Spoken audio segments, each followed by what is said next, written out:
Subscribe کیجئے بزم قرآن channel کو اور بیل آئیکن کو دبائیے قرآن اور حدیث اور مسائل سے متعلق ویڈیوز دیکھنے کے لیے، اور ویڈیو کو زیادہ سے زیادہ شیئر کریں۔ اعوذ باللہ من الشیطان الرجیم، بسم اللہ الرحمن الرحیم۔ یا ایہا الذین آمنوا اتقوا اللہ وذروا ما بقی من الربا ان کنتم مؤمنین فإن لم تفعلوا فأذنوا بحرب من الله ورسوله وإن تبتم فلكم رؤوس أموالكم لا تظلمون ولا تظلمون وإن كان ذو عسرة فنظرة إلى ميسرة وأن تصدقوا خير لكم إن كنتم تعلمون واتقوا يوما ترجعون فيه إلى الله ثم توفى كل نفس ما كسبت وهم لا يظلمون يا أيها الذين آمنوا إذا تداينتم بدين إلى أجل مسمى فاكتبوه وليكتب بينكم كاتب بالعدل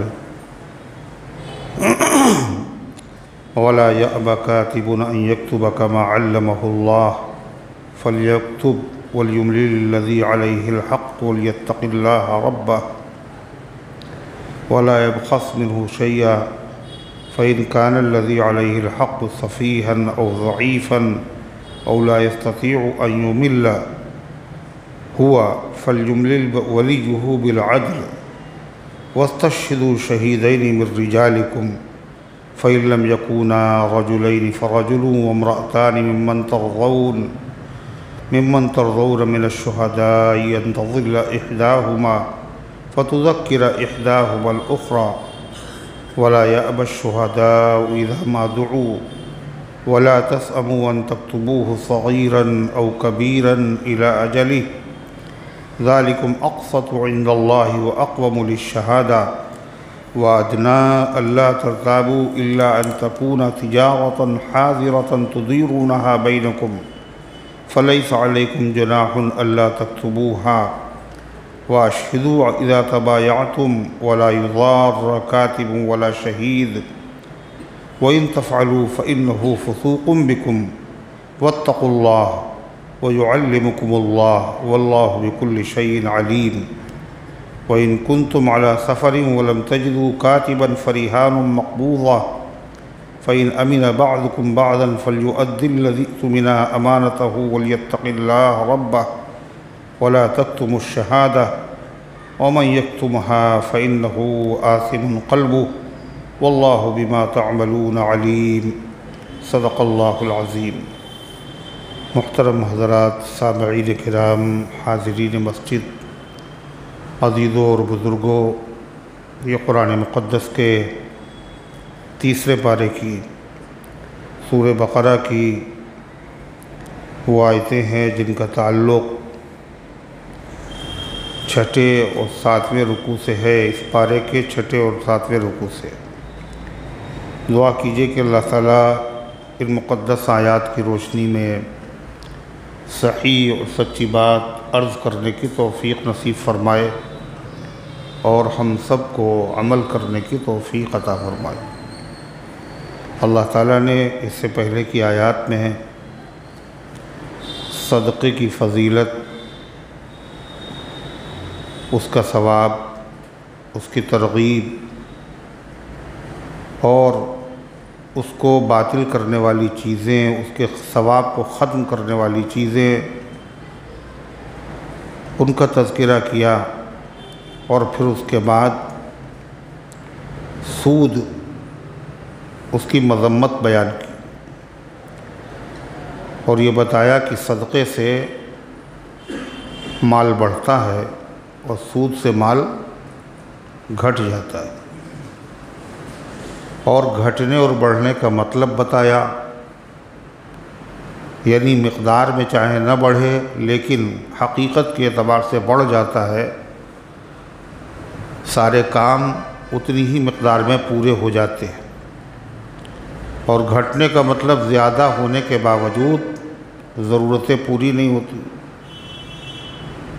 مشکلات میں وہ پیسہ خرچ ہوتا ہے۔ پھر حق تعالی شانہ نے ان آیات میں یہ بتایا کہ سودی لین دین تو ایک زمانے سے ہوتا آ رہا تھا، اور اسلام نے اس پر پابندی عائد نہیں کی تھی، اس کو حرام نہیں قرار دیا تھا، جب تک تو چلتا تھا۔ لیکن جب اس کی حرمت کا اعلان ہو گیا تو اب کسی ایمان والے کے لیے جائز نہیں ہے کہ سود کا پیسہ وصول کرے۔ جو اس نے کسی کو قرض دیا تھا اور کہا تھا 1 مہینے کے بعد واپس کرنا، تو کتنا 50,000 کے بجائے 1 لاکھ۔ پہلے تو جائز تھا، اس لیے کہ شریعت کی طرف سے کوئی پابندی نہیں تھی، لیکن جب اس کی ممانعت آ گئی، اس کی حرمت کا اعلان ہو گیا، تو اب 50,000 جو آپ نے اصلی پیسہ دیا تھا اس کو لینے کی تو اجازت ہے، اس پر جو 50,000 آپ بطور سود کے لے رہے تھے 1 لاکھ، اس کی اجازت نہیں ہے۔ اس سے پہلے جو لیا تھا وہ اللہ فرماتا ہے اس کے اوپر کوئی پکڑ نہیں، اس لیے کہ اس وقت حرمت کا اعلان نہیں ہوا تھا۔ جب حرمت نازل ہو گئی، اب لینا یہ حرام ہے اور سخت ترین گناہ۔ اگرچہ 50,000 پہ 50,000 اور مل رہے تھے، کتنا فائدہ تھا بظاہر، لیکن شریعت کا حکم ہے، ایمان کا تقاضا ہے، لہذا اس کو ماننا، اس پہ عمل کرنا یہ ہر ایمان والے کے لیے لازم ہے اور ضروری ہے۔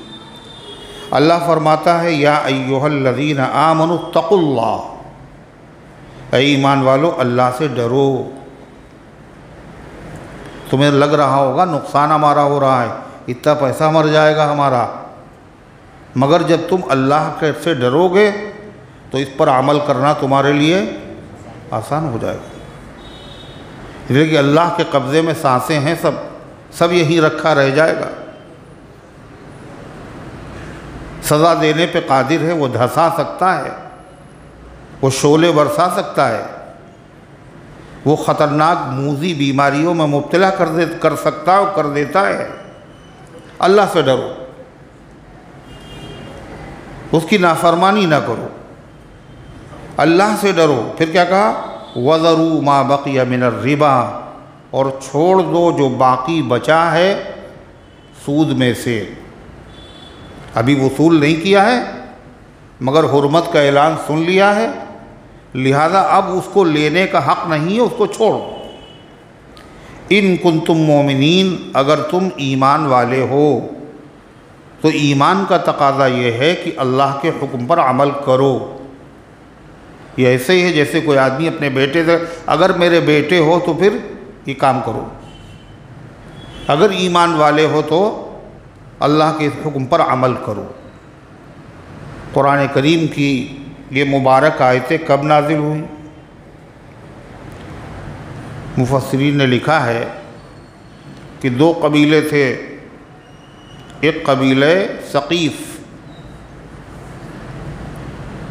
اور ایک قبیلہ تھا بنی مخزوم کا۔ ان دونوں میں آپس میں سودی لین دین ہوتا تھا۔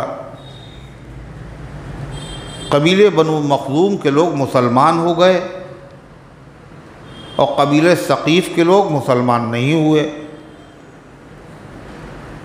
قبیلے ثقیف کے لوگوں کا سودی قرض تھا قبیلے بنو مخزوم کے لوگوں پر، اور سود حرام ہو گیا۔ تو قبیلے بنو ثقیف کے لوگوں نے مطالبہ کیا کہ ہمارا پیسہ بھی واپس کرو، میں سود کے واپس کرو۔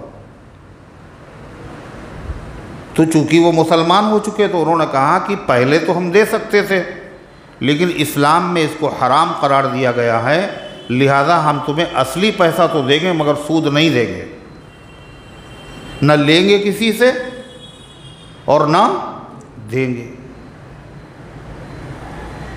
وہ تو غیر مسلم تھے، غیر مسلم ضرور تھے مگر ان سے مسلمانوں کا معاہدہ تھا، ان سے صلح ہو چکی تھی، لہذا جو قانون مسلمانوں کے اوپر نافذ ہوتے وہی ان پر بھی نافذ ہوتے۔ وہ بضد ہوئے کہ نہیں ہمیں لینا ہے، تو یہ مقدمہ کہاں پیش آیا؟ یہ قصہ مکے میں، اور حضور پاک صلی اللہ علیہ وسلم کہاں رہتے تھے؟ مدینے میں۔ تو مکے میں جو عامل تھے اور مکے میں جو حاکم تھے ان کا نام تھا حضرت عتاب ابن اسید رضی اللہ عنہ۔ 18 سال کی عمر تھی ان کی۔ ان کے پاس جب یہ مقدمہ آیا تو انہوں نے نبی کریم صلی اللہ علیہ وسلم کے پاس یہ اطلاع بھیجی، ایسا ایسا واقعہ پیش آیا۔ اس موقع پر قرآن کی آیت نازل، اور اللہ تعالیٰ نے کیا فرمایا کہ جو سود لیا جا چکا وہ لیا جا چکا، لیکن حرمت کے بعد اب اس کی وصولی چھوڑ دو۔ اور آگے کیا کہا؟ فَإِن لَّمْ تَفْعَلُوا، اور اگر تم باز نہیں آئے، ابھی بھی تم سود کو حلال سمجھتے رہے، یہ حلال نہیں حرام سمجھا تم نے اس کو، لیکن لین دین جاری رہا تمہارا آگے اس کے بعد بھی۔ فَإِن لَّمْ تَفْعَلُوا، اگر تم باز نہیں آئے، فَأَذَنُوا بِحَرْبٍ مِّنَ اللَّهِ وَرَسُولِهِ، تو جنگ کا اعلان سن لو اللہ اس کے رسول کی طرف سے۔ اب اس کے بعد اگر کوئی سود کو حرام نہیں سمجھے گا تو کیا ہے؟ وہ کافر ہے وہ، اور جب کافر ہے تو کیا ہوگا؟ اس سے جہاد ہوگا۔ اور اگر وہ مسلمان ہے اور اس کے بعد سود کو حرام سمجھتا ہے اور پھر بھی لے رہا ہے، اسلامی حکومت ہے تو وہ حکومت کا باغی ہے، حکومت کا باغی ہے، وہ حکومت کے قانون نہیں مانتا۔ نتیجہ کیا ہے؟ اس سے بھی جہاد کیا جائے گا۔ علماء نے لکھا اگر اسلامی حکومت ہو اور کوئی آدمی وہاں پر سود کو حلال کہے، اس کو سمجھایا جائے، نہ سمجھ میں آئے تو اس کا سر قلم کر دیا جائے۔ وہ حرام سمجھتا ہو مگر لین دین سے نہ رکتا ہو، اس کو بھی سمجھایا جائے۔ اگر باز نہ آئے تو پھر حاکم وقت اس کا سر قلم کر دے، اس لیے کہ یہ باغی ہے، اور باغی کی سزا ہر ملک میں یہی ہے، کیا؟ اس کو پھانسی دے دی ہے۔ بغاوت سب سے سنگین جرم ہے۔ تو اس کے بعد پھر نبی کریم صلی اللہ تعالیٰ علیہ وسلم نے حج کے موقع پر، جو آخری حج تھا، وہاں آپ نے اعلان کیا۔ کیا اعلان کیا؟ کہ زمانے جاہلیت میں جن جن لوگوں کا سودی پیسہ کسی پر باقی تھا،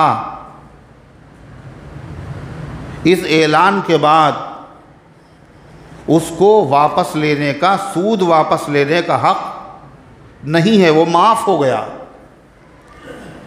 اگر کسی کا ہے، کسی پر تھا تو واپس کرنے کا پابند نہیں، اور اگر کسی کا تھا وہ لینے کا حقدار نہیں۔ پھر آپ نے یہ اعلان کیا اور ساتھ ساتھ کیا کہا؟ یہ اعلان کسی خاص آدمی کے لیے نہیں ہے۔ آپ نے فرمایا اور سنو، میرے چچا حضرت عباس رضی اللہ عنہ کا سودی قرضہ جس آدمی کے اوپر ہے، سب سے پہلے میں اسے معاف کرتا ہوں۔ حضرت عباس رضی اللہ تعالیٰ عنہ کا پیسہ بہت پھیلا ہوا تھا، بڑے مالدار آدمی تھے، وہ سود کے اوپر پھیلا ہوا تھا۔ آپ نے فرمایا یہ کسی خاص شخص کے لیے نہیں ہے، بلکہ ہر قوم کے لیے، ہر قبیلے کے لیے، ہر خاندان کے لیے ہے۔ اس میں پوری انسانیت کا فائدہ ہے۔ بھئی 50,000 اگر لیے تو 50,000 دینا، یہ تو انسانیت ہے۔ 50,000 پر 1,00,000 وصول کرنا، یہ کیا ہے؟ تو ظلم ہے۔ اسلام ظلم کے خلاف، اور ظلم چاہے مسلمان پر ہو جب بھی ناجائز ہے، اور غیر مسلم پر ہو جب بھی ناجائز ہے۔ تو آپ نے کیا کہا؟ سب سے پہلے میں کس کا قرضہ معاف کر رہا ہوں؟ حضرت عباس کا، یعنی اپنے گھر سے شروعات کر رہے۔ اللہ تعالیٰ نے کیا فرمایا؟ وَإِن تُبْتُمْ، اور اگر تم توبہ کر لو کہ اللہ اب تک جو لیا تھا وہ تو معلوم نہیں تھا، اب حرمت کا اعلان ہو گیا ہے، اب سود کو ہم حلال سمجھیں گے بھی نہیں، سود لیں گے بھی نہیں۔ اللہ فرماتا ہے فَلَكُمْ رُؤُوسُ أَمْوَالِكُمْ، تو تمہارے لیے تمہارا اصلی مال ہے، اصلی جو قرضہ تم نے دیا تھا وہ تم واپس لے سکتے ہو، سود لینے سے منع کیا گیا ہے، اصلی قرضہ وصول کرنے سے نہیں منع کیا گیا ہے۔ 50,000 اگر قرض دیا تھا وہ تم لے سکتے ہو، لیکن 50,000 پر جو 50,000 سود وصول کر رہے تھے اس کی اجازت نہیں ہے۔ فرمایا لا تظلمون ولا تظلمون، نہ تم ظلم کر سکتے ہو کسی پر کہ قرضے سے زیادہ وصول کرو، نہ تمہارے اوپر ظلم ہوگا کہ تمہارا سود بھی گیا اور اصلی پیسہ بھی چلا جائے، ایسا بھی نہیں۔ یہ پچھلا جو تم نے سود لیا تھا وہ اصلی پیسے میں سے کاٹا جائے، یہ بھی نہیں ہوگا۔ نہ تم ظلم کر سکتے ہو نہ تمہارے اوپر ظلم ہوگا۔ اب قرآن کی جب یہ آیتیں نازل ہو گئیں تو آدمی سوچے کہ 50,000 ملتے اور حکم الہی کی وجہ سے وہ تو گئے، لہذا اب جو 50,000 بچے ہیں وہ جلدی لے لو، جلدی وصول کر لو، کہیں سے بھی لا کے دو، مگر دو میرے پیسے۔ اب نفع تو ملے گا نہیں اس کے اوپر جو مل رہا تھا فائدہ، لہذا کیوں ہم ان کے پاس پھنسائیں، کہ جلدی دو۔ اللہ فرماتا نہیں، نہ تمہیں یہ اجازت ہے کہ تم بڑھا ہوا پیسہ لو، سودی پیسہ لو، نہ تمہیں یہ اجازت ہے کہ جس کو تم نے قرضہ دیا ہے وہ مسلمان ہو یا غیر مسلم ہو، اگر وہ تنگ دست ہے، غریب ہے، فقط حال ہے، مفلس ہے، تو تم اس پر زور دباؤ ڈال کر کے اس سے وصول کرو، یہ بھی جائز نہیں ہے۔ پھر کیا مسئلہ ہے؟ کہا کہ سود بھی نہ لو اور ساتھ ساتھ اپنے اصلی پیسے کے وصول کرنے میں رعایت کرو، یعنی اس کو مہلت دے دو۔ فَنَظِرَةٌ إِلَىٰ مَيْسَرَةٍ، کیا کہا اللہ تعالیٰ نے؟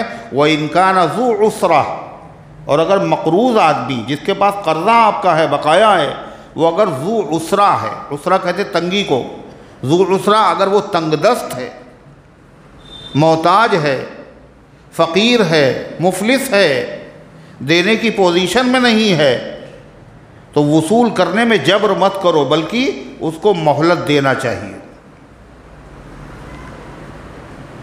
آگے کیا کہا اللہ تعالیٰ نے؟ مہلت دے دو، بلکہ ایک قدم اور آگے بڑھاؤ، تم کو انسانیت کے فائدے کے لیے پیدا کیا گیا ہے۔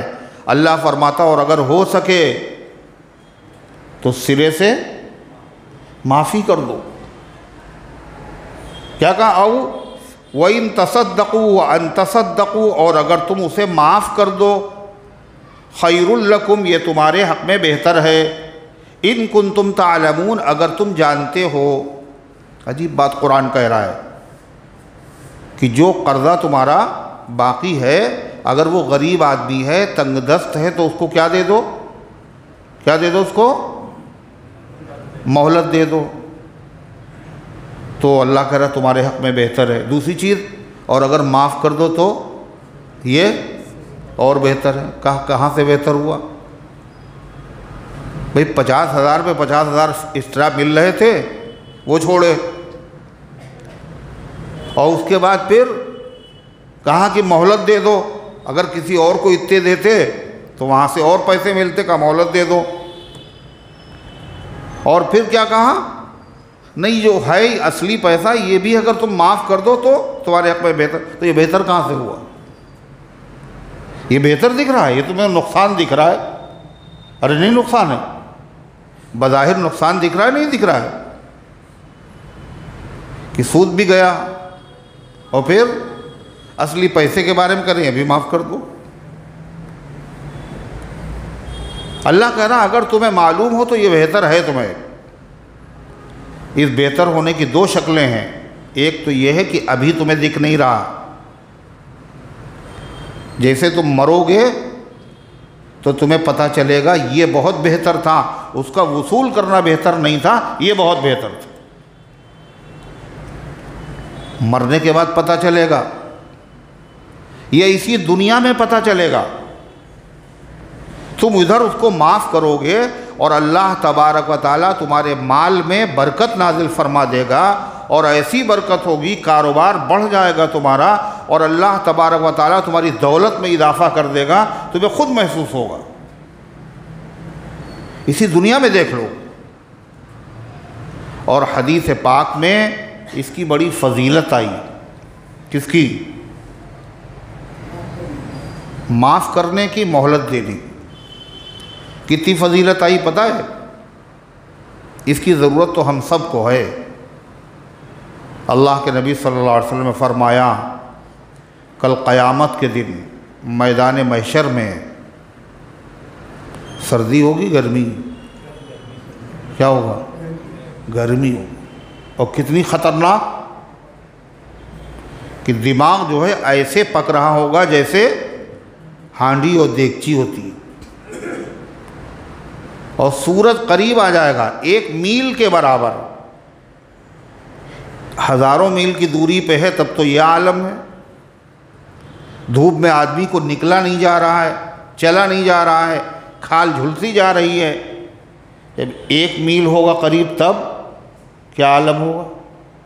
ہے کچھ اندازہ؟ کتنی گرمی، کتنی ہیٹ ہوگی.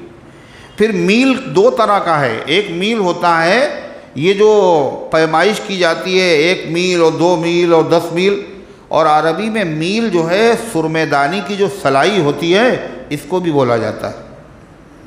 اگر وہ مراد ہو تو کتنا قریب ہوا سورج. اور اس گرمی میں عالم کیا ہوگا؟ پسینہ. اور کیسا پسینہ؟ جتنے گناہ اتنا پسینہ. کسی کی کمر تک پسینہ، اور کسی کے سینے تک پسینہ، اور کسی کے گلے تک پسینہ، اور کوئی پسینے میں ڈوبا ہوا. تو یہ کون سی ایسی بات ہے؟ کہا جی نہیں، وہ اتنا عاجز کرے گا پسینہ کہ آدمی تمنا کرے گا اے اللہ مجھے موت دے دے مگر پسینے سے نجات دے دے. اور جب آدمی مرنے پہ راضی ہو جائے اس کا مطلب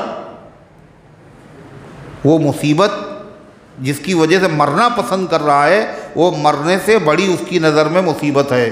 ارے ہے، ورنہ آسانی سے کوئی آدمی مرنا چاہتا نہیں، بڑی مجبوری میں. اس قدر اور کہیں سایہ نہیں. اولین و آخرین کا مجمع، کہیں سایہ نہیں. اگر سایہ ہے تو صرف ایک ہی جگہ ہے. وہ کہاں ہے؟ عرش اعظم کا سایہ. عرش اعظم کا سایہ، کہیں سایہ نہیں، صرف عرش اعظم کا سایہ. فرمایا کہ جو چاہتا ہو کہ وہ اس کو قیامت کے دن عرش اعظم کا سایہ ملے. چاند کے اوپر پلاٹنگ ہو رہی ہے، پتہ ہے؟ اور لوگ اتنے سڑی ہیں بکنگ کرا بھی رہے ہیں.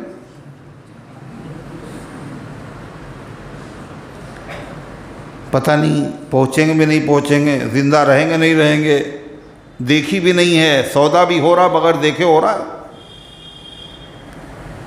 یہ سودا بڑا پکا ہے. یہ سودا کون کر رہا ہے؟ اللہ. اور کس کے ذریعے سے کروا رہا ہے؟ اپنے نبی کے ذریعے سے.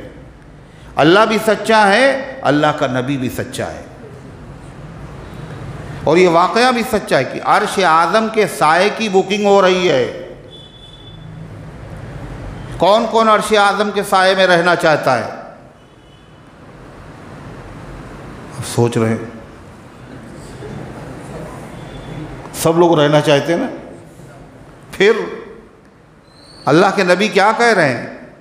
اگر کسی پر تمہارا قرضہ ہے، کسی نے تم سے کچھ خریدا ہے، کسی پر تمہارا کچھ بقایا ہے، اور وہ بیچارہ غریب آدمی ہے، واقعی غریب ہے، یہ نہیں بہانے کر رہا ہے، ٹال رہا ہے، واقعی غریب ہے، اگر تم نے اس کو مہلت دے دی تو پتہ ہے کیا ہوگا؟ پھر اللہ تعالیٰ قیامت کے دن میدان محشر میں جب کہیں سایہ نہیں ہوگا تو اللہ تعالیٰ ایسے بندے کو عرش اعظم کا سایہ عطا فرمائے گا. اللہ ہم سب کو یہ نعمت عطا فرمائے۔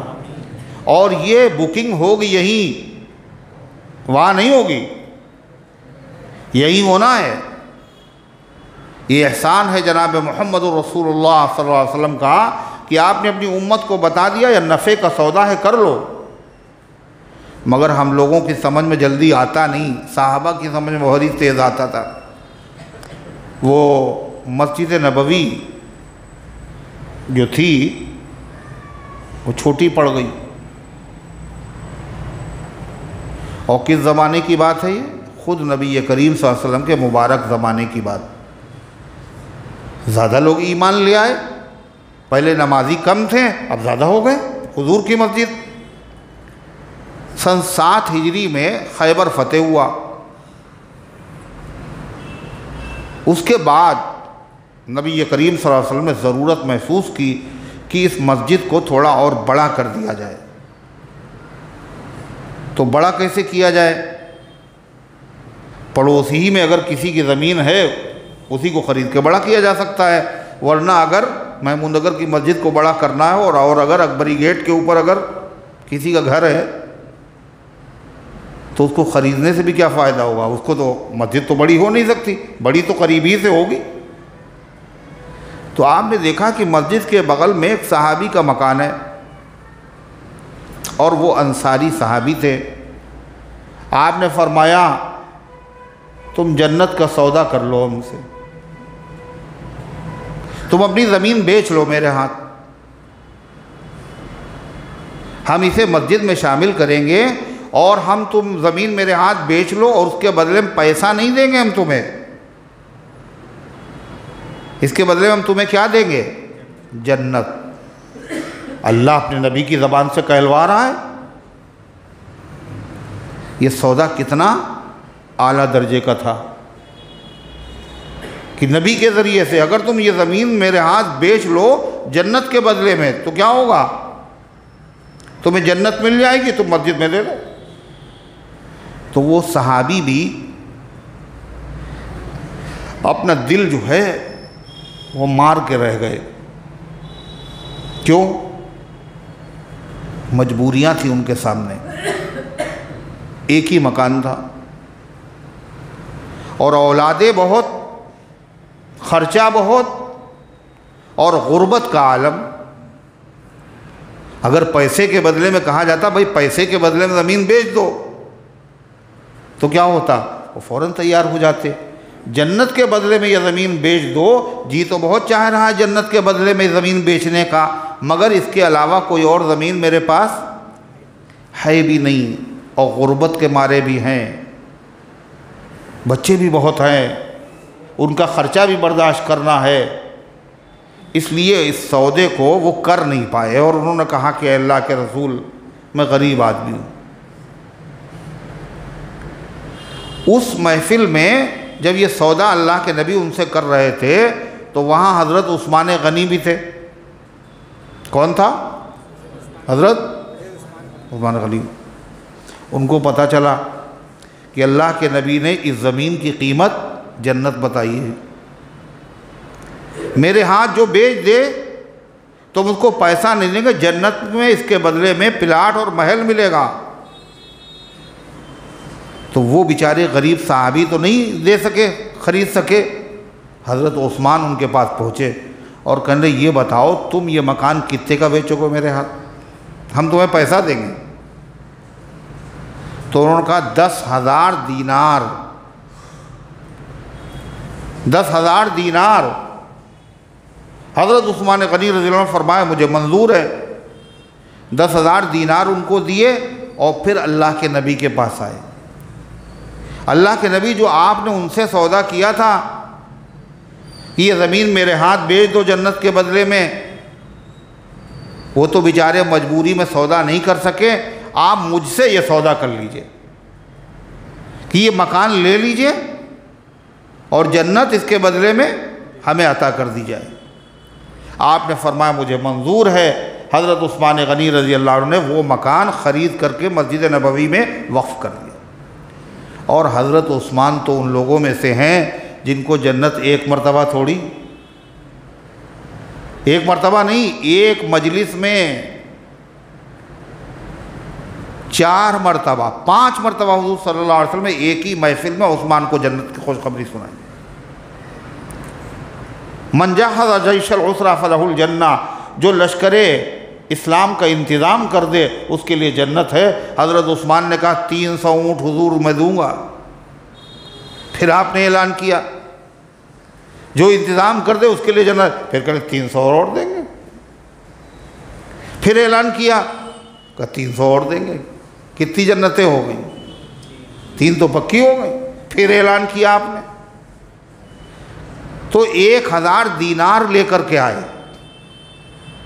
حضرت عثمان، اور نبی کریم علیہ السلام کے دامن میں ان کو انڈیل دیا، اور اللہ کے نبی اتنا خوش ہوئے کہ وہ دینار اچھال رہے تھے آپ ایسے ایسے صحابہ کے سامنے، اور کہہ رہے تھے ما ضر لعثمان ما عمل بعد هذا اليوم۔ وہ سو رہے باقاعدہ، دیکھیے ٹیک لگا کے باقاعدہ نیند آ رہی، ماشاءاللہ سبحان اللہ۔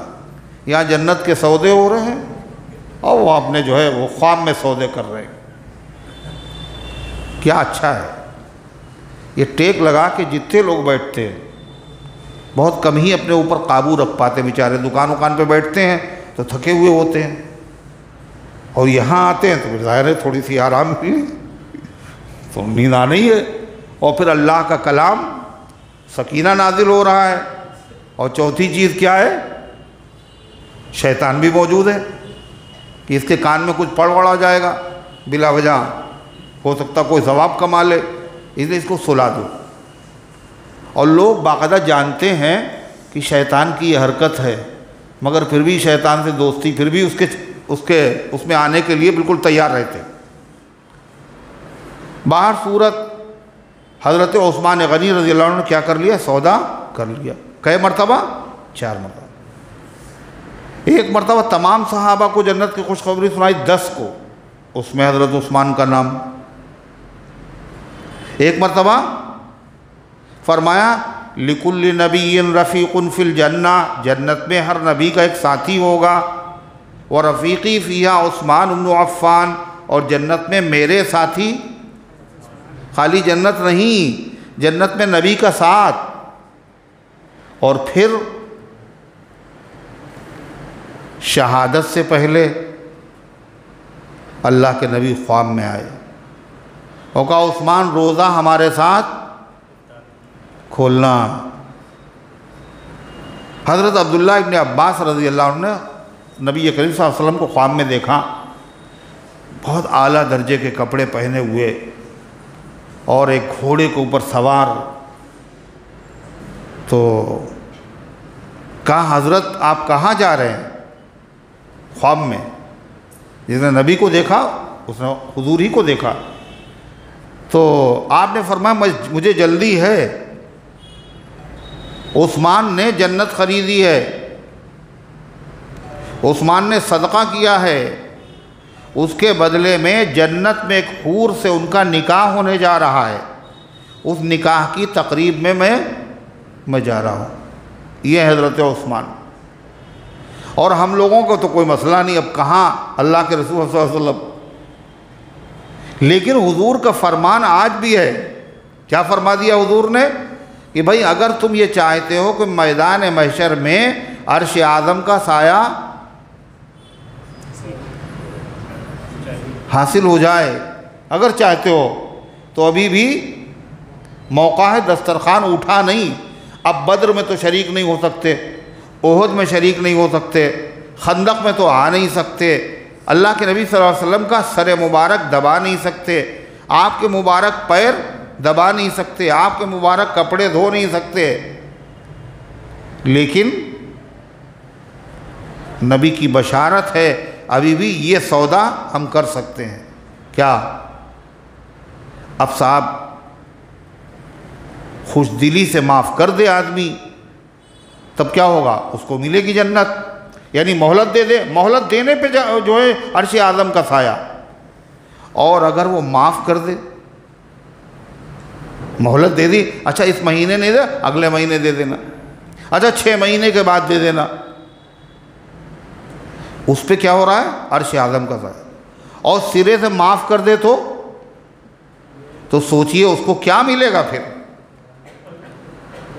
اور آدمی کیا سوچتا ہے، چاہے جتنا اللہ اس کو نواز دے، وہ کیا سوچتا ہے، کیا سوچتا ہے، ہم معاف نہ کریں، مگر اگر ہمارا حق کسی پہ نکل رہا ہو، کسی کا اگر حق میرے اوپر نکل رہا ہو وہ معاف کر دیں۔ ارے ہے یا نہیں، بیچاری بیوی کا ایک حق ہوتا ہے،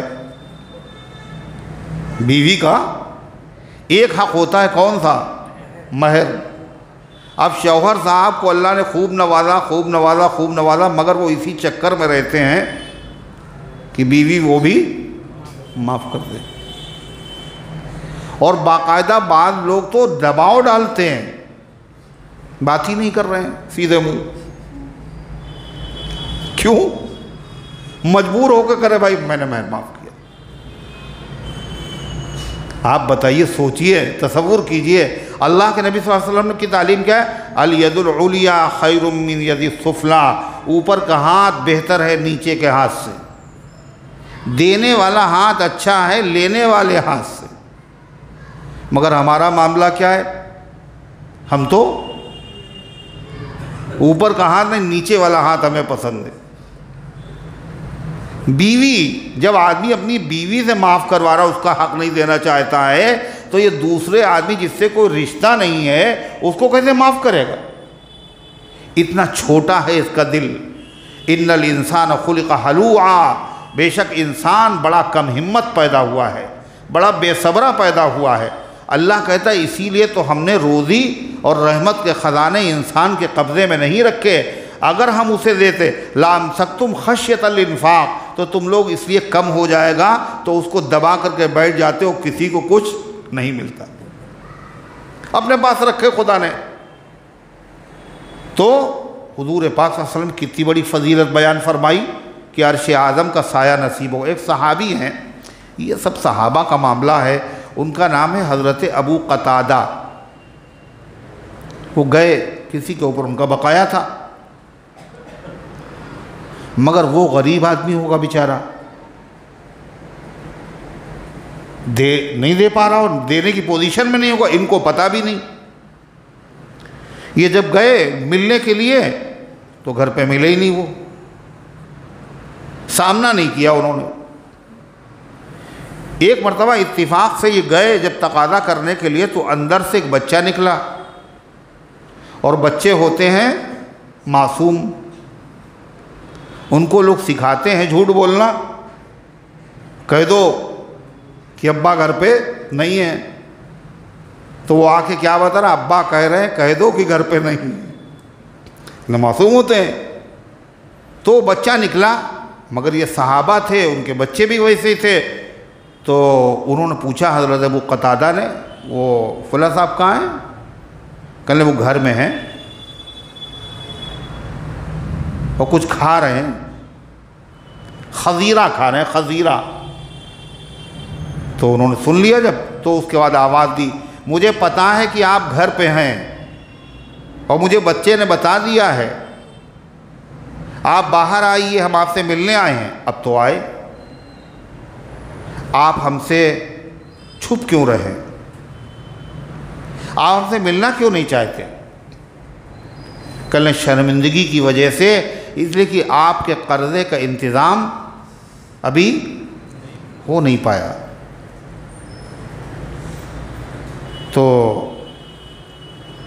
حضرت ابو قتادہ نے کہا واقعی ایسی بات ہے، اور پھر رونے لگے حضرت ابو قتادہ۔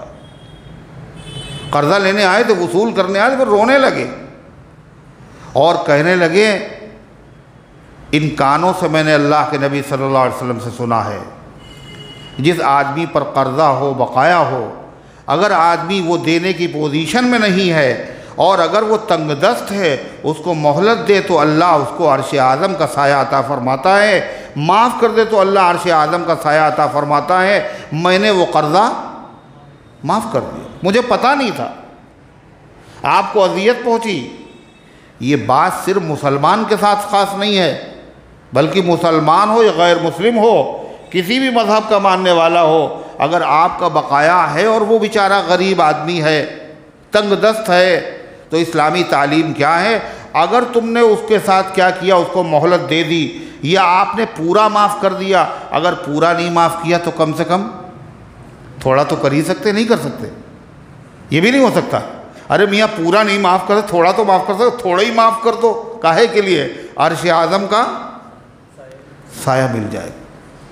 ارے 1,00,000 نہیں معاف کر سکتے ہو، 1,000 ہی معاف، اچھا 1,000 نہیں دے، باقی دے دینا، 25,000 ہم معاف کیے دیتے ہیں، تم 75 دے دینا، یہ تو ہو سکتا ہے؟ اس لیے کہ اس سے پہلے آپ سن چکے ہیں، یہ مسئلہ صرف مسلمانوں کے ساتھ خاص نہیں ہے۔ نبی کریم صلی اللہ علیہ وسلم اور آپ کے صحابہ کیا کرتے تھے؟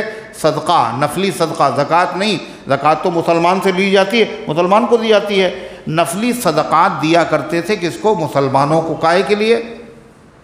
تاکہ جو غیر ایمان والا ہے وہ بھی رغبت ہو، اس کو شوق ہو، وہ اسلام قبول کر لے، آخرت میں جہنم کے عذاب سے بچ جائے، اور یہاں اس کا مالی فائدہ ہو جائے۔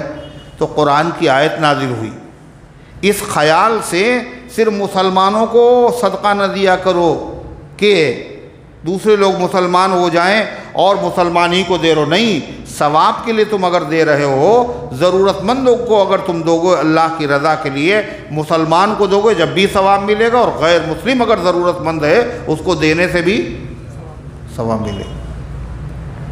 اسلام کی یہی خصوصیات، یہی حسن دوسری قوموں نے دیکھا ہی نہیں، جاہل ہے، ناواقف ہیں، اسلام وہ سمجھ رہے ہیں جو مسلمان کر رہا ہے، اس لیے غلط فہمی میں مبتلا ہے، اسلام کو قاعدے سے انہوں نے پڑھا نہیں، اسلام کا حسن انہوں نے دیکھا نہیں۔ اگر وہ اسلام کے حسن کو دیکھ لیں تو واقعہ یہ ہے کسی کو تبلیغ کرنے کی ضرورت نہیں ہے، سب کے سب دائرے اسلام میں داخل ہیں۔ آج جو فرانس میں ہوا اور وہاں کا صدر جو اسلام کے بارے میں کہہ رہا ہے، نبی کریم صلی اللہ علیہ وسلم کے بارے میں کیوں کہہ رہا ہے؟ وہ جاہل ہے، وہ ناواقف ہے، اس کو اسلامی تعلیمات کا پتہ نہیں، اس کو نبی پاک صلی اللہ علیہ وسلم کی نورانی تعلیمات کا علم نہیں۔ جو آدمی جاہل ہے، الناس اعداء لما جہلوا، یہ عرب کی کہاوت ہے، ضرب المثل ہے کہ لوگ اس کے دشمن ہوتے ہیں جس کو جانتے نہیں، اس چیز کو نہیں جانتے لوگ اس کے دشمن ہوتے ہیں، یہ ہمیں آتا ہی نہیں لہذا وہ چیز بری ہے، اگر آتی تو وہی چیز اچھی۔ تو نبی کریم صلی اللہ علیہ وسلم کی سیرت کا ان کو علم نہیں ہے۔ کیا مبارک سیرت، کیا کہا؟ مسلمانوں کی خوشی کا دن ہے، کون سا ہے؟ عید۔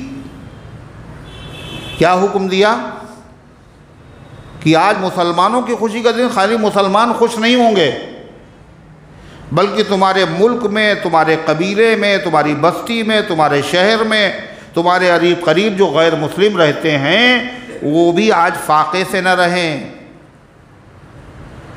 اس لیے عیدگاہ جانے سے پہلے کیا کر دو؟ صدقہ فطر ادا کرو، اور صدقہ فطر صرف مسلمانوں کو نہ دو بلکہ غیر ایمان والوں کو بھی دی۔ یہ ہے اسلام۔ کیا کہا؟ اگر تمہیں عرش اعظم کا سایہ قیامت کے دن چاہیے تو کیا کرو؟ اگر کسی آدمی کے اوپر قرضہ بقایا ہے تمہارا تو اور وہ تنگ دست بھی ہے تو کیا کرو؟ اس کو مہلت دے دو، جب بھی مل جائے گا، اور معاف کر دو گے تو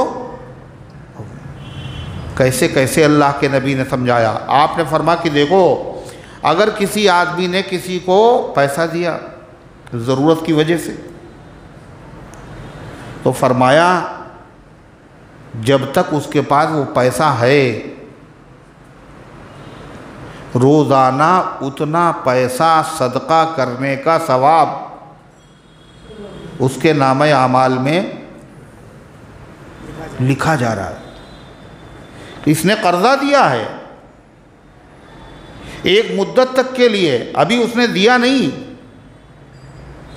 یہ اس کو واپس ملے گا، مالک نہیں بنایا اس کو، خالی قرض دیا ہے۔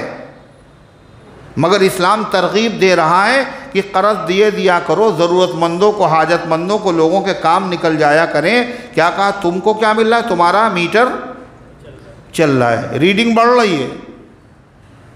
کیا بڑھ رہی ہے؟ روزانہ جتنا پیسہ اگر آپ نے دیا ہے، روزانہ اتنا پیسہ اللہ کے راستے میں صدقہ کرنے کا ثواب لکھا جا رہا ہے۔ پھر حدیث میں آتا ہے نبی کریم صلی اللہ علیہ وسلم نے فرمایا اور جب مدت آ گئی جس مدت میں ادا کرنا تھا اس کو وہ ٹائم آ گیا وہ بیچارہ دے نہیں پایا آپ نے اس کو مہلت دے دی تو آپ نے کیا فرمایا پتہ ہے پہلے تو جتنا پیسہ تھا روزانہ اتنا پیسہ صدقہ کرنے کا ثواب لکھا جا رہا تھا اب کتنا ثواب لکھا جائے گا جتنا پیسہ تھا اس کا ڈبل روزانہ صدقہ کرنے کا ثواب لکھا جائے آپ بتائیے کچھ اپنی جیب سے جا رہا ہے کچھ ہے یہ کاہے پہ ثواب ہے قرض دے دیا تو صدقے کا ثواب مہلت دے دی تو ڈبل صدقے کا ثواب اللہ اکبر اسی کے ساتھ ساتھ حضرت امام اعظم ابو حنیفہ رحمۃ اللہ علیہ وہ تو صحابی کا واقعہ سنا امام اعظم ابو حنیفہ رحمۃ اللہ علیہ سب کی خدمت کرتے تھے علماء کی خدمت جتنے محدثین ہیں ان کے زمانے کے بڑے بڑے جب ان کا تجارتی قافلہ واپس آتا تو اشرفیوں کی تھیلیاں بنا کے رکھتے اور خود جاتے اپنے غلام کو ساتھ میں لے کر کے ہر ایک کی خدمت میں حضرت یہ قبول کر لیجئے یہ احسان میں نہیں کر رہا ہوں یہ آپ کا حق دینے کے لیے آیا ہوں ہر ایک کے ساتھ کتنے علماء تھے اللہ پھر جو بیوائیں ہیں جو یتیم ہیں ان سب کی لسٹیں ان کے گھر پہ ہیں اور سب کے قد و قامت اور سب کی پیمائش سب کے کپڑوں کی ناپ ان کے گھر پہ ہے اور عید ہوتی ہے چاند رات والے دن سب کے گھر پہ کپڑے پہنچ رہے ہیں کس کی طرف سے ہیں بھائی کس کی طرف سے تو اتنی دور کیوں بیٹھے ہو کس کی طرف سے امام حنیفہ کی طرف سے یہ صرف مسلمانوں کے ساتھ نہیں غیر ایمان والوں کے ساتھ بھی یہی معاملہ امام صاحب جا رہے ہیں اور راستے میں ایک آدمی کو دیکھا اس نے دیکھا امام صاحب آ رہے ہیں تو جلدی سے وہ گلی میں داخل ہو گیا امام صاحب نے دیکھ لیا کہ اس نے مجھے دیکھ کر کے راستہ بدل دیا ہے تو امام صاحب کو فکر ہوئی میری وجہ سے چکر کاٹ کے جائے گا پتہ نہیں کون سے راستے کتنی دور نکلے گا میری وجہ سے مجھے دیکھ کے آخر اس نے کیوں راستہ بدلا میری وجہ سے اس کو تکلیف ہوئی تو امام صاحب تیز قدم چلے اور دوڑ کے اس کو گلی میں جا کے پکڑ لیا ہاں بھائی آپ نے مجھے دیکھ کے راستہ کیوں بدلا کہا امام صاحب آپ کو دیکھ کے راستہ نہیں بدلا حقیقت یہ ہے اپنے آپ کو شرمندگی سے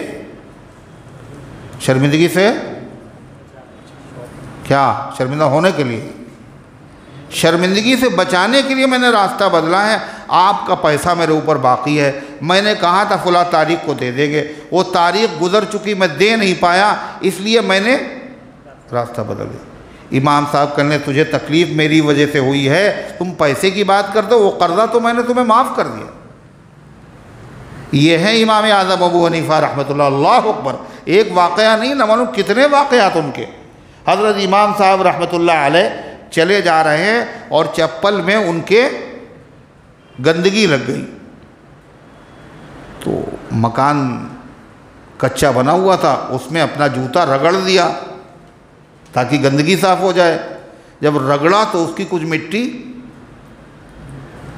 گرے گی نہیں گرے گی بھائی کچا مکان ہے پہلے زمانے میں کچے مکان ہوتے تھے دیواروں سے مٹی جھڑ گئی اب جب مٹی جھڑ گئی جوتا تو صاف ہو گیا امام صاحب کو فکر ہوئی یہ پرانی پرائی دیوار ہے اس کی مٹی اتنی جھڑ گئی میری وجہ سے مجھے اس سے معذرت کرنا چاہیے تو انہوں نے دروازہ کھٹکھٹایا جب دروازہ کھٹکھٹایا تو جو آدمی اندر سے نکلا اور اس نے نظریں جھکا لی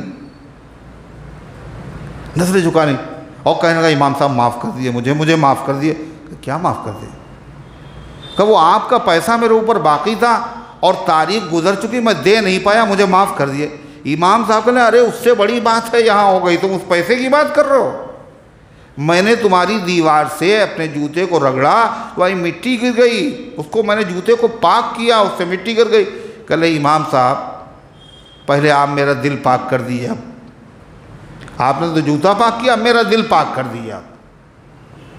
کہا وہ تو میں نے تجھے معاف کر دیا تھا قرضہ، کہا میرا دل پاک کر دیے۔ اور اس نے کہا اشہد ان لا الہ الا اللہ واشہد ان محمد عبدہ ورسولہ، اور یہ کہہ کر کے مسلمان۔ یہ کون ہے، کس کا قصہ ہے؟ امام اعظم حنیفہ۔ لوگ ان کو گالیاں دیتے ہیں، غیر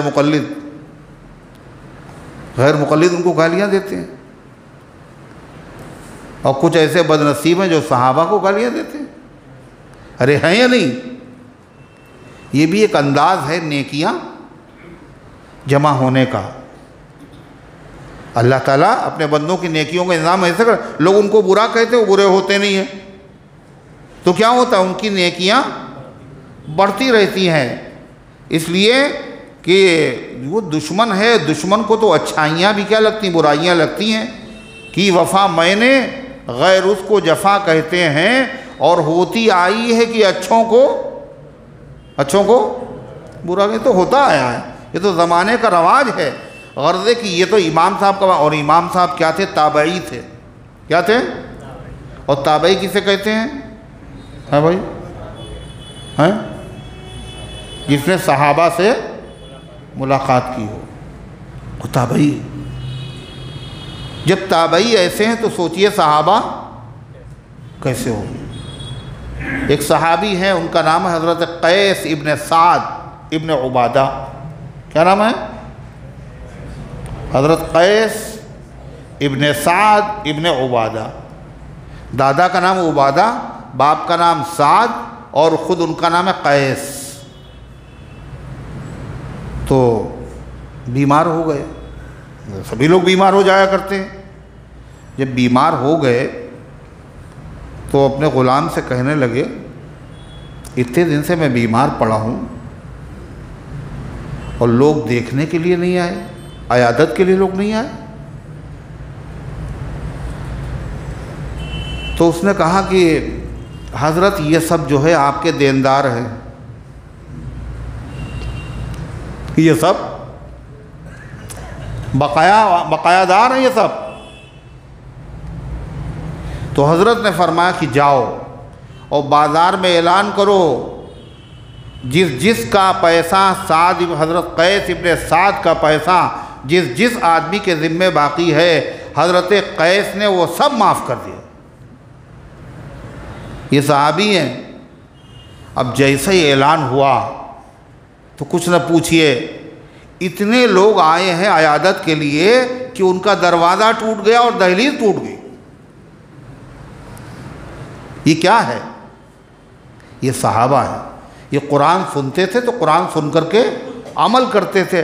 ہم لوگ سنتے ہیں مگر ہم لوگوں کے اوپر اثر کچھ نہیں ہوتا، جیسے بالو کے اوپر کوئی آدمی پانی ڈال دے، کچھ نہیں۔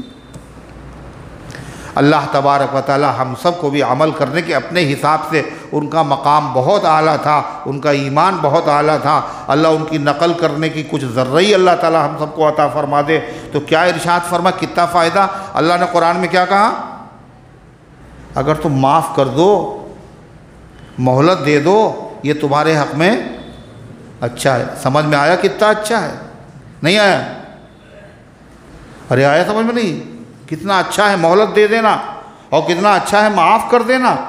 یہی نہیں بلکہ ایک عجیب بات، ہم میں سے کون آدمی ایسا ہے جو یہ چاہتا ہو کہ اس کی دعا قبول ہو جائے؟ بولو، کوئی نہیں چاہتا نا؟ کوئی نہیں چاہتا۔ جو چاہتا ہو اس کی دعا قبول ہو جائے اور اس کا پھنسا ہوا کام کیا ہو جائے، نکل آئے، مشکل اس کی حل ہو جائے، مصیبت اس کی ٹل جائے، پریشانیوں سے نجات مل جائے۔ تو کیا کریں، کتنے مرتبہ پڑھیں، کون سا وظیفہ مولانا بتانے والے، کون سا وظیفہ بتانے والے؟ کہ اللہ کے نبی نے وظیفہ بتایا۔ کیا بتایا؟ کسی پر اگر تمہارا بقایا ہے، اگر تم اس کو مہلت دے دو گے تو اللہ تمہاری دعا قبول کر لے گا۔ اگر تم اس کے لیے آسانی پیدا کرو گے، اللہ تمہارے کاموں کو تمہارے لیے آسان فرما دے گا۔ اور اگر تم اس کے لیے یہاں آسانی پیدا کرو گے تو اس دن جس دن تمہیں آسانی کی بڑی سخت ضرورت ہوگی، وہ کون سا دن ہے؟ قیامت کا دن ہے۔ وہاں کون آسان کر دے گا؟ اللہ آسان کر دے گا۔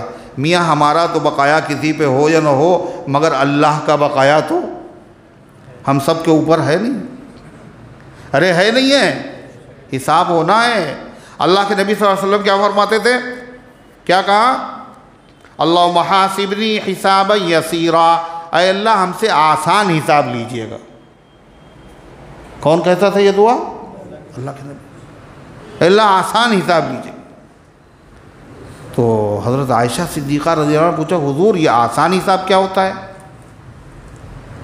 پہلے تو جو ہے وہ گرمی بہت تھی، امس بہت ہوتی تھی، تو لوگ اندر نہیں بیٹھتے تھے، ان کو الجھن ہوتی تھی، اختلاج ہوتا تھا، تو اگر وہ اندر بیٹھیں گے تو پریشان ہو جائیں گے، تو بیچارے باہر برآمدے میں بیٹھ جاتے تھے۔ مگر اب موسم نارمل ہو چکا ہے، مگر اس کے باوجود لوگ باہر کیوں بیٹھے ہوئے ہیں؟ کیا ہوا بھائی؟ کوئی دقت ہے؟ کون کون باہر بیٹھا ہوا؟ یہ باہر منہ چھپا کے کون کون بیٹھا ہے؟ پلر کی آڑ میں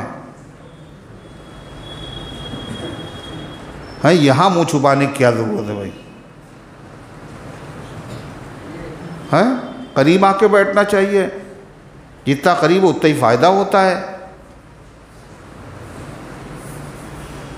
سبحان اللہ، کیسے کیسے لوگ نظر آئے۔ تھوڑا سا آپ جو آئے ان کو جگہ تو دے دو کم سے کم، وہ دروازے پہ بیچارے بیٹھے ہوئے۔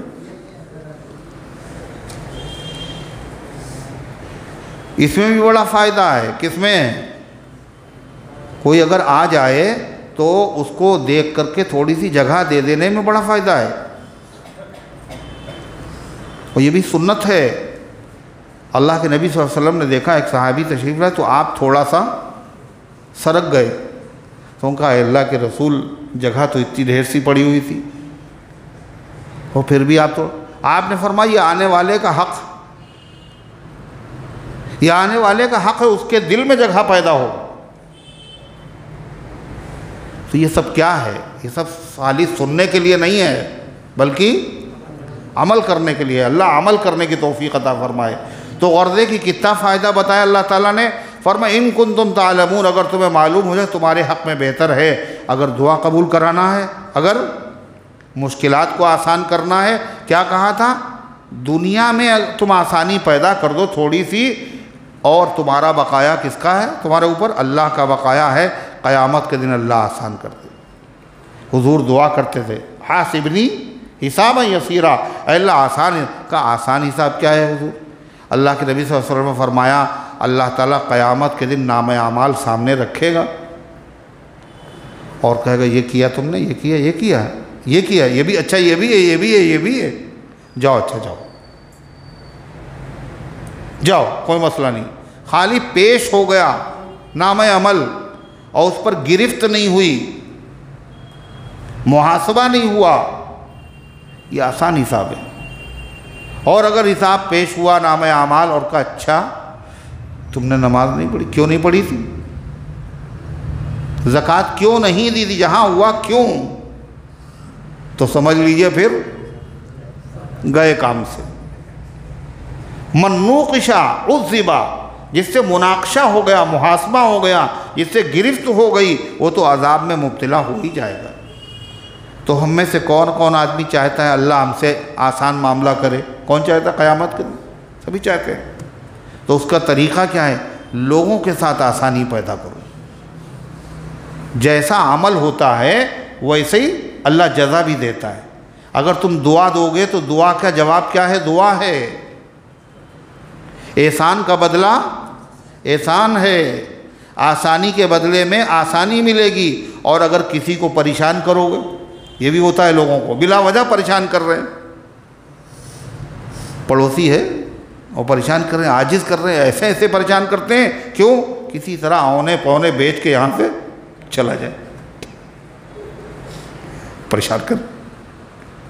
تو پریشان اگر کرو گے تو کیا ہوگا؟ اس کا صلہ کیا ہوگا؟ قیامت کے دن جب بہت پریشانی ہوگی، اس پریشانی کا کوئی حل نہیں ہوگا، وہاں کی پریشانی کو سوچو، یہاں کی تو پریشانی کچھ دن بعد ختم ہو جائے گی، پریشانی کا بدلہ پریشانی سے ملے گا،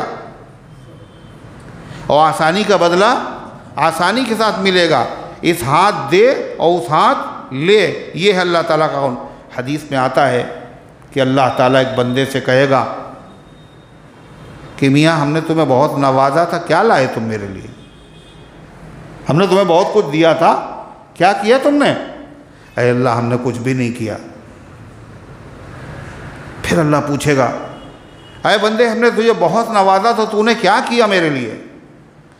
اے اللہ ہم نے کچھ بھی نہیں کیا۔ پھر اللہ پوچھے گا تیسری مرتبہ اے اللہ آپ نے مجھے بہت نوازا تھا، مگر میں نے تیرے بندوں کے ساتھ آسانی کی اور کچھ نہیں کیا، جس کا بقایا تھا میں نے اس کو مہلت دے دی، جو دینے کی پوزیشن ہی میں نہیں تھا تو میں نے اس کو معاف کر دیا۔ میں نے اپنے غلاموں سے کہہ رکھا تھا اگر کوئی غریب آدمی دیکھنا اس کے ساتھ رعایت کرنا، تقاضے میں بھی اس پہ سختی نہ کرنا۔ اللہ کہے گا اے بندے تو نے تو یہ میرا والا کام کیا ہے، آج تیرے ساتھ بھی یہی معاملہ ہوگا، آج ہم نے تجھے معاف کر دے، جاؤ۔ یہ کیا ہے؟ اللہ کو کتنا پسند ہے۔ تو اسی کا الٹا اللہ کو ناپسند بھی ہے۔ ایمان والوں کو خوش کرنا اللہ کو پسند ہے، اور ایمان والوں کا دل دکھانا یہ اللہ کو ناپسند بھی ہے۔ ہم لوگ دیکھیں، ہم لوگ اگر پریشان ہیں تو ایسا تو نہیں ہم کسی کو پریشان کر رہے۔ سوچیں پانی کہاں مر رہا ہے، گڑبڑ کہاں ہو رہی ہے۔ شیخ سعدی کہتے ہیں اگر مظلوم آدمی ایک آہ نکال دے، آہ، تو گھر نہیں پوری دنیا میں آگ لگ جائے۔ زنس ستمکش گر آہے برارت ز دل، زنس سوز او شعلہ در آب و گل۔ مظلوم آدمی اگر دل سے ایک آہ بھر دے تو اس کی یہ آہ میں اتنی جلن ہے، تپش ہے، سوزش ہے، پوری دنیا میں آگ لگا دے۔ تو ہم اگر پریشان ہیں تو سوچیں ہم نے تو نہیں کسی کو پریشان کیا، ہم سے تو نہیں کوئی پریشان۔ توبہ کرے اللہ کے سامنے، معافی مانگے، اس سے معافی مانگے، آسانیاں پیدا کریں۔ اللہ اسی کو قرآن میں کیا فرما رہا ہے؟ ارشاد فرما اللہ تبارک و تعالیٰ نے وَإِنْ كَانَ ذُو عُسْرَةٍ فَنَظِرَةٌ إِلَىٰ مَيْسَرَةٍ، اور اگر وہ تنگ دست ہے تو اس کو مہلت دینا چاہیے، کب تک؟ آسانی تک، یہاں تک کہ اس کو آسانی آ جائے اور آسانی سے وہ ادا کر دے، اس وقت تک۔ وَأَن تَصَدَّقُوا، اور اگر تم صدقہ کر دو، صدقہ کرنا نہیں مراد ہے، مراد ہے معاف کر دو، لیکن معاف کرنے کو اللہ کہہ رہا اگر تم صدقہ کر دو، یعنی معاف کرو گے تو ثواب تمہارے نام اعمال میں صدقے کا لکھا جائے گا، یہ تمہارے حق میں بہتر ہے اگر تم جانتے ہو۔ اسلام بڑا عجیب و غریب مذہب ہے، اس سے کیا پتہ چلا؟ معاف کر دیا کرو، مہلت دے دیا کرو، لوگ کیا کہیں گے؟ یہ تو بڑی آرام ہو گئی، یہ تو مانگتے ہی نہیں کسی کا پیسہ لینے کے بعد، تو یہ تو مانگتے نہیں، بڑے نرم دل آدمی ہیں، جلدی نہیں دیں گے، اور جب جلدی نہیں دیں گے یہ سمجھیں گے یہ دے نہیں پائے گا، اور جب یہ سمجھیں گے دے نہیں پائے گا تو آخر میں معاف بھی کر دیں گے۔ ایسی بھی تو سوچیں ہیں، اس کو کہتے ہیں منفی سوچ۔ سوچ اگر خراب ہے تو سمجھ لیے اللہ کا معاملہ بھی تمہارے ساتھ ویسے ہی ہوگا۔ اگر دینے کا ارادہ ہے تو اللہ مدد کرے گا، اور دینے کا ارادہ نہیں ہے تو اللہ مدد نہیں کرے گا۔ اور کیا کہا؟ اس کے پاس دینے کی پوزیشن نہیں، اور آپ اس کے سر کے اوپر مسلط ہیں، کنڈیاں بجا رہے ہیں، تقاضے پہ تقاضے کر رہے ہیں، اس کو پریشان کریں، یہ ظلم ہے۔ اللہ کے نبی نے فرمایا اسی طرح اگر کسی کا پیسہ تمہارے پاس ہے اور تم اس کو دے سکتے ہو، اور اس کے بعد اگر تم ٹال رہے ہو تو یہ بھی کیا ہے؟ کیا یہ پتہ ہی نہیں، کیا سنا ہی نہیں، ورنہ کہہ دیتے کیا یہ بھی ظلم ہے۔ جس کے پاس نہیں ہے اس سے جبراً وصول کرنا یہ ظلم ہے، اور جس کے پاس موجود ہے اور پھر بھی حقدار کا حق نہ دینا یہ بھی ظلم ہے۔ مطل الغنی ظلم، غنی صاحب حیثیت آدمی کا ٹال مٹول کرنا دینے میں تاخیر کرنا، اللہ کے نبی فرمایا ظلم ہے، وَالظُّلْمُ ظُلُمَاتُ يَوْمَ الْقِيَامَةِ، اور ظلم قیامت کے دن کیا بنے گا پتہ ہے؟ تاریکی کا سبب بنے گا، اندھیرے کا سبب بنے گا۔ جب روشنی کی ضرورت ہوگی، پل صراط کے اوپر سخت ترین اندھیرا ہوگا، اور یہ اندھیرا کیسے بڑھے گا؟ کیسے بڑھے گا؟ کیسے بڑھے گا وہ اندھیرا؟ ظلم اندھیرا بڑھا رہے اپنا، یہاں بھی مصیبت اور وہاں بھی مصیبت۔ اللہ ہم سب کو سمجھنے کی توفیق عطا فرمائے۔ ایسا نہیں ہے اسلام میں بیلنس نہیں، ادھر تو کہا قرض داروں سے، قرض دینے والوں سے مہلت دے دیا کرو، معاف کر دیا کرو، اور ادھر کیا کہا؟ ادھر کیا کہا؟ اگر دے سکتے ہو اور نہیں دیا تو اللہ کے وہاں ظالم لکھے جاؤ۔ کیا کہا؟ ادھر تو کہا اگر آدمی گھوڑے پر سوار ہو کر آئے اور تم سے مانگے تو فرمایا اس کو بھی کچھ نہ کچھ دے دیا کرو۔ اور ادھر کیا کہا؟ اگر بے ضرورت سوال کرو گے تو قیامت کے دن اس طرح آؤ گے میدان محشر میں، تمہارے چہرے پر گوشت نہیں ہوگا، خالی ہڈیاں ہوں گی، اور اولین و آخرین میدان محشر کے سارے لوگ سمجھ جائیں گے یہ بھیک مانگنے والا تھا اور اس کو ضرورت نہیں تھی، بلا وجہ لوگوں سے مانگتا رہتا۔ دیکھا آپ نے، ادھر بھی رعایت اور ادھر بھی رعایت۔ اسی طریقے سے حضور پاک صلی اللہ علیہ وسلم نے کیا فرمایا؟ سر پکڑ کر کے آپ بیٹھ گئے، آسمان کی طرف نظر اٹھائی اور پھر سر پکڑ گئے، اور صحابہ یہ منظر دیکھ کر کے حیرت میں پڑ گئے، اور آپ نے کہا بڑا سخت حکم اللہ کا آیا ہے۔ صحابہ نے پوچھا کیا حکم آیا؟ آپ نے فرمایا کہ جبریل علیہ السلام آئے تھے اور کہہ رہے تھے جس آدمی کے اوپر کسی کا پیسہ باقی ہو، وہ دیکھیے باقاعدہ سکینہ نازل ہو رہا ہے،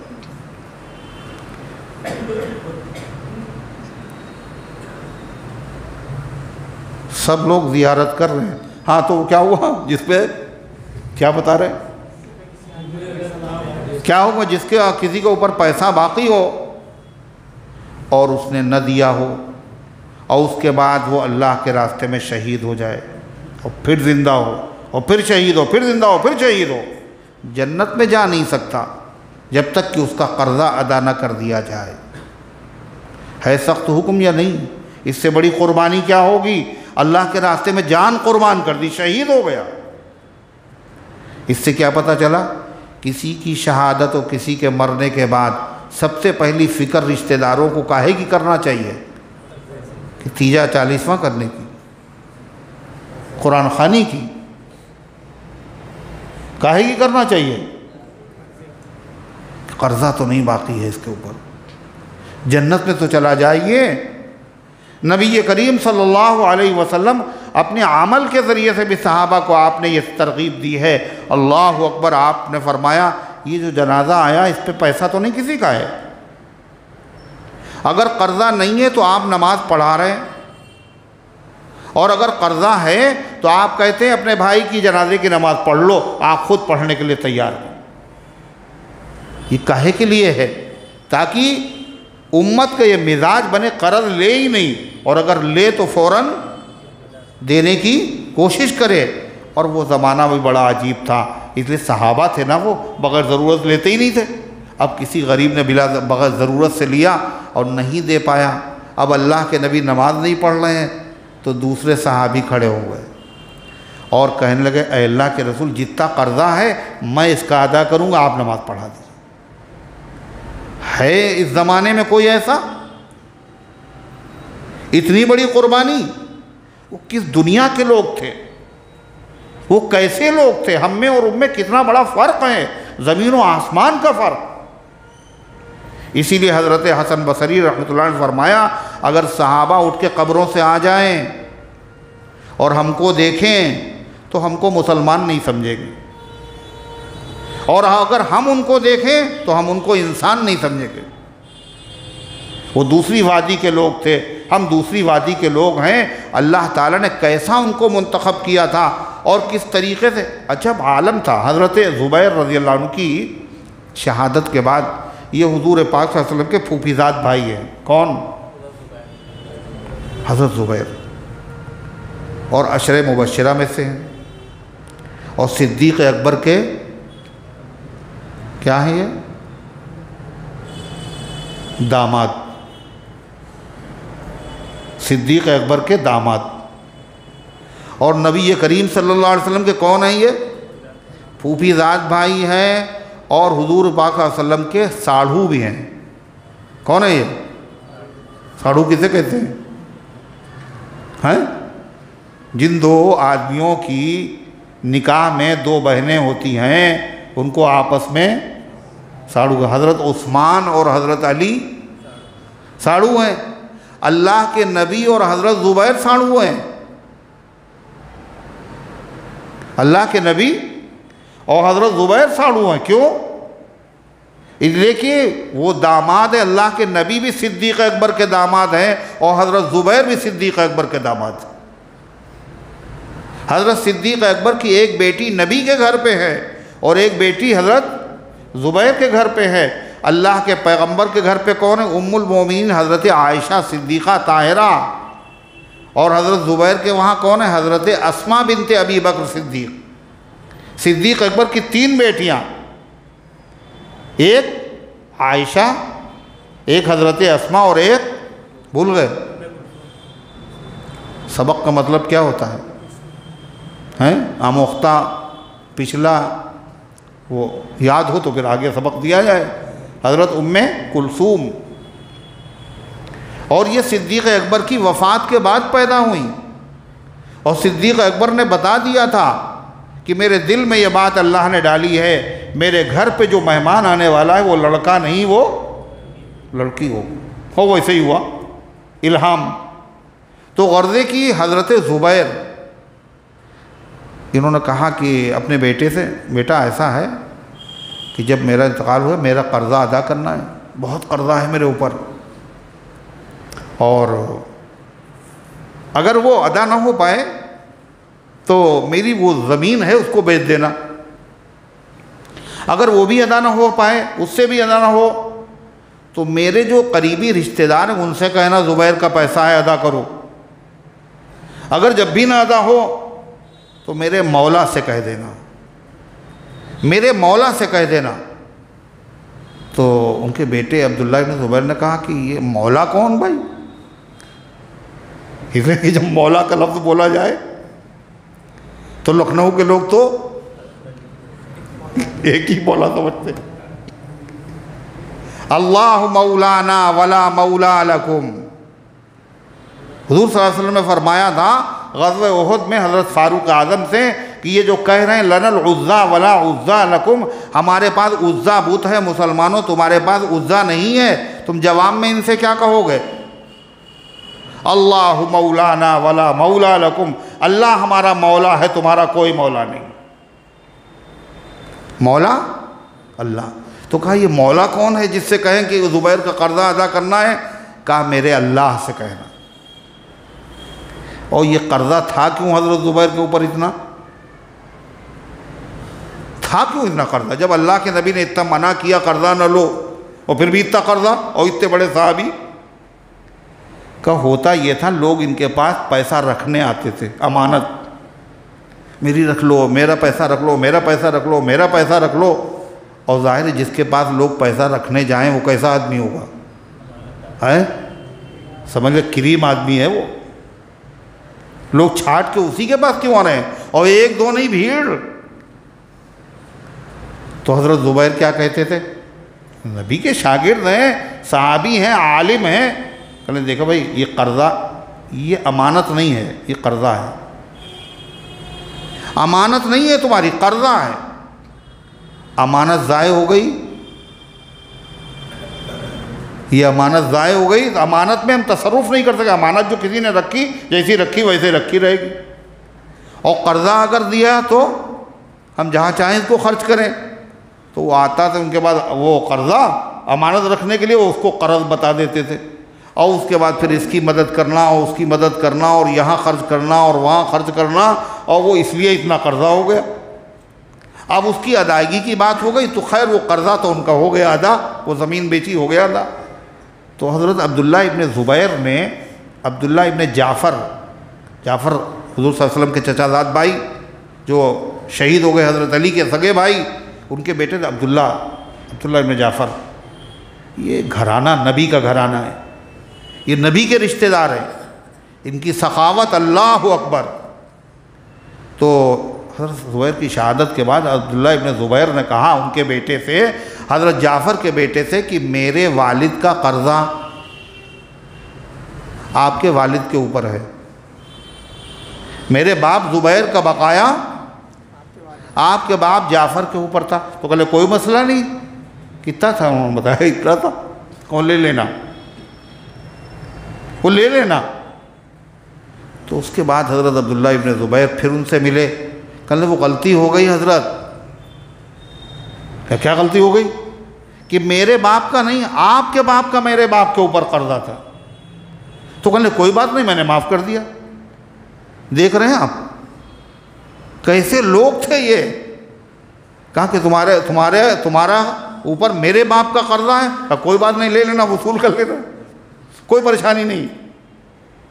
بعد میں ملے، کہنے وہ غلطی ہو گئی بتانے میں کہ آپ کے اوپر نہیں ہے بلکہ آپ کا میرے باپ کے اوپر قرضہ تھا. کہنے کوئی بات نہیں، میں نے معاف کر دیا. انہوں نے کہا معافی نہیں ہوگی، ہم تو دیں گے. اور ہم لوگ ہوتے تو بہت خوش ہوتے، بہت خوش ہوتے. معاف نہیں ہوگی، معافی نہیں ہمیں گوارا ہے. اور باقاعدہ زمین بیچ کر کے قرضہ ادا کیا. یہ عجیب و غریب معاملات ہیں. کیسے لوگ ہیں اور ہم کیسے ہیں. اللہ تبارک و تعالیٰ ایک ذرہ عطا فرما دے تو واقعی کامیابی کے لیے کافی ہے. اللہ فرماتا ہے اور اگر تم معاف کر دو یہ تمہارے حق میں بہتر ہے. اگر تمہیں پتہ ہو، اگر تم جانتے ہو، پتہ چلا کتنا بہتر ہے معاف کرنا اور مہلت دینا. اللہ آگے کیا کہتا ہے؟ وَاتَّقُوا يَوْمًا، اور ضرورت ہے تمہیں معاف کرنے کی، اور ضرورت ہے تمہیں آسانی کی. آج نہیں، بڑی جلدی ضرورت پڑنے والی ہے. کیوں؟ وَاتَّقُوا يَوْمًا، ڈرو اس دن سے. کون سے دن سے؟ تُرْجَعُونَ فِيهِ إِلَى اللَّهِ، جس دن میں تم اللہ کی طرف لوٹائے جاؤ، اللہ کے دربار میں پیش کیے جاؤ گے. اس دن سے ڈرو، بڑا خطرناک ہے وہ دن. اگر آسان ہو گیا تو آسان ہے، مشکل ہوگا تو بڑا مشکل ہے وہ. اس لیے قرضہ تمہیں معاف کرنا بھاری لگ رہا ہوگا، کر دو معاف. تمہیں مہلت دینا مشکل معلوم ہو رہا ہو، دے دو مشکل. اس دن کا خیال کرو. اللہ تعالیٰ نے ایک جگہ قرآن میں کہا، حضرت صدیق اکبر مخاطب ہے، الا تحبون ان یغفر لکم، کہ تم یہ نہیں چاہتے اللہ تمہیں معاف کر دے. انہوں نے قسم کھا لی تھی اپنے رشتہ دار کی مدد نہیں کریں گے، غصے میں کہا تھا. تو حضرت صدیق اکبر نے قسم توڑ دی اور کہا میں چاہتا ہوں اللہ مجھے معاف کر دے. اور جتنا مدد کرتے تھے اس سے ڈبل مدد کرنا شروع کر دی. اللہ وہی کہہ رہا ہے، اس دن سے ڈرو جس دن اللہ کے دربار میں پیش کیے جاؤ گے. ثم توفی کل نفس ما کسبت، پھر ہر آدمی کو دیا جائے گا پورا جو اس نے کمایا تھا. وَهُمْ لَا يُظْلَمُونَ، اور ان کے اوپر ذرہ برابر ظلم نہیں ہوگا کہ کمایا زیادہ تھا اور ملے کم، یا لیا تھا جو نہیں کمایا تھا، کمائی تھی نیکیاں اور لاد دی گئیں برائیاں. ایسا نہیں، ظلم نہیں ہوگا اس دن. قرآن کریم کی یہ آیت جو اس وقت آپ سن رہے ہیں، یہ سب سے آخری آیت ہے. کون سی ہے؟ کیا کہا ہم نے؟ یہ دیکھیے، ارے ہم نے کیا کہا ابھی؟ ایک دوسرے کے پیچھے نہیں دیکھو، سب لوگ بتاؤ کیا بتایا. یہ آیت جو میں نے پڑھی ہے ابھی، یہ سب سے قرآن کی آخری آیت ہے. اس کے بعد کوئی آیت نازل نہیں ہوئی. بعض مفسرین نے لکھا ہے کہ اس کے 31 دن کے بعد نبی کریم صلی اللہ علیہ وسلم کی وفات ہو گئی. کس مہینے میں؟ ربیع الاول میں. کون سا مہینہ چل رہا ہے؟ ربیع الاول. کئے تاریخ ہے آج؟ 10. آپ کی وفات کب ہوئی ہے؟ 11 کو نہیں، 12 وفات. اس مہینے کا نام ہی مسلمانوں نے رکھ دیا کون سا؟ 12 وفات. مگر عجیب بات، 12 وفات بھی کہے جا رہے ہیں اور جھنڈیاں بھی لگائے جا رہے ہیں. 12 وفات بھی کہے جا رہے ہیں. خوب چراغاں، خوب لائٹ.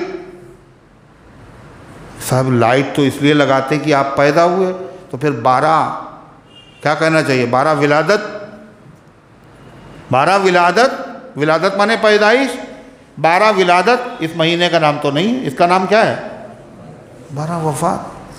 اس لیے کہ آپ کی پیدائش ربیع الاول میں ضرور ہوئی ہے، لیکن ربیع الاول کی 12 تاریخ کو آپ کی پیدائش ہوئی ہو یہ یقینی بات نہیں ہے، اس میں اختلاف ہے، اور راجح قول یہ لکھا ہوا 8 ربیع الاول کو آپ کی ولادت ہوئی ہے، اور آپ کی وفات کیا تاریخ کو ہوئی؟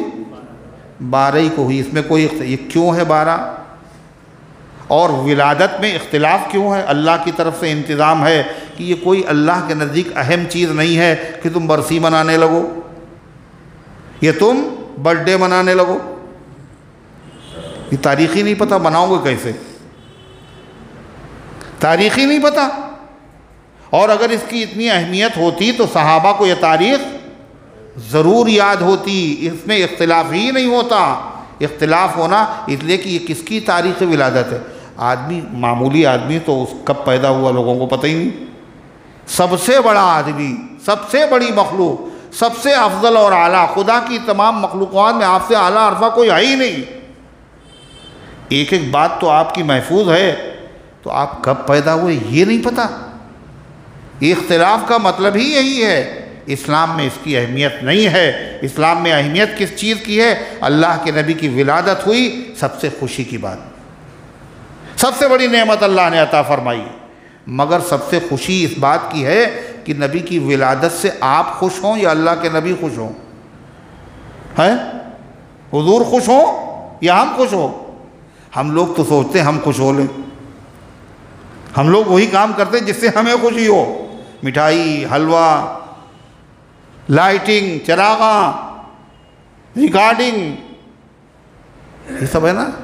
حضور تو اس سے خوش نہیں ہوتے۔ حضور کاہے سے خوش ہوں گے؟ کسی پہ قرضہ اگر باقی ہے تو اس کو مہلت دے دو، معاف کر دو، کہ یہ سب باتیں نہ کریے، یہ کسی کو کیا پتہ چلے گا؟ یہ کہاں لوگوں کو معلوم ہو؟ وہ یہی سب باتیں ٹھیک نہیں ہیں، وہی کرو۔ میلاد کا مطلب یہ تھوڑی نہ ہوا، میلاد کا مطلب حضور پیدا کب ہوئے ہیں یہ بتاؤ۔ آپ کی ہر ادا، ہر بات کو ذکر کرنا، یہ کیا ہے؟ یہی میلاد ہے، اور یہی سیرت اور ثواب کا کام ہے۔ اللہ فرماتا یا ایھا الذین آمنوا، یہ مسئلہ کاہے کا تھا؟ ادھار کا تھا۔ کاہے کا تھا؟ ادھار ہے، نہیں دے پا رہا ہے تو